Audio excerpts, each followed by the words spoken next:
ये कहानी एक छोटे से गांव की है जहां लोग सादगी और ईमानदारी से रहते थे।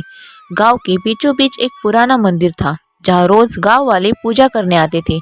मंदिर के पास ही एक गरीब लेकिन ईमानदार लड़का राजू अपनी माँ के साथ रहता था। उसकी माँ बहुत बीमार थी और राजू दिन भर मेहनत करके कुछ पैसे कमाने की कोशिश कर रहा था।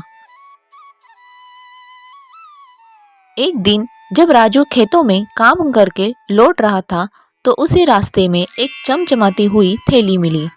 उसने जब उसे खोला तो उसकी आंखें फटी रह गई। थैली में सोने के सिक्के थे। अगर मैं ये सिक्के रख लूं तो माँ की दवा और घर के लिए खाना खरीद सकता हूँ, लेकिन ये मेरा पैसा नहीं है। राजू उलझन में था, लेकिन फिर उसने फैसला किया कि वो ईमानदारी से इस थैली को अपने असली मालिक तक पहुंचाएगा। राजू गांव के चौपाल पर गया और जोर से बोला, क्या किसी की सोने की थैली खो गई है? गांव वाले उसकी बात सुनकर एकदम से चौंक गए। कुछ लोग बोले, क्या सोने की थैली मिली और तू वापस भी कर रहा है? तेरी माँ बीमार है, तुझे खुद के लिए रख लेनी चाहिए थी। लेकिन राजू अटा रहा।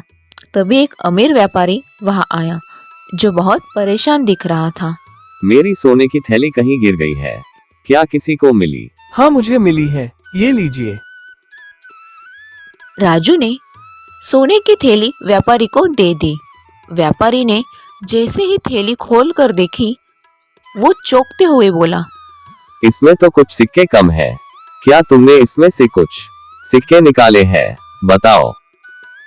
गांव वाले फुसफुसाने लगे। शायद इस राजू ने सच में कुछ सिक्के रख लिए हों। मैंने इसमें से कुछ नहीं लिया, ये मुझे जैसी मिली थी वैसी ही लौटा रहा हूँ। व्यापारी को राजू की ईमानदारी पर यकीन नहीं था और उसने पंचायत के सामने शिकायत दर्ज कर दी। पंचायत में जब व्यापारी से पूछा गया कि उसकी थैली में कुल मिलाकर कितने सिक्के थे, तो व्यापारी डर गया और अलग अलग जवाब देने लगा।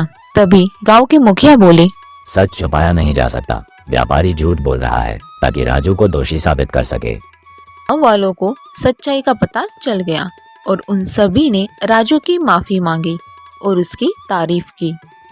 मुझे माफ कर दो, इस लड़के की ईमानदारी ने मेरी आंखें खोल दी हैं, मैं शर्मिंदा हूँ। जो सोने के सिक्के की थैली राजू ने व्यापारी को दे दी थी, वो व्यापारी ने इनाम के तौर पर राजू को वापस कर दी। अब राजू ने उन पैसों का इस्तेमाल अपनी माँ के इलाज करने के लिए और अपनी पढ़ाई पूरी करने के लिए किया।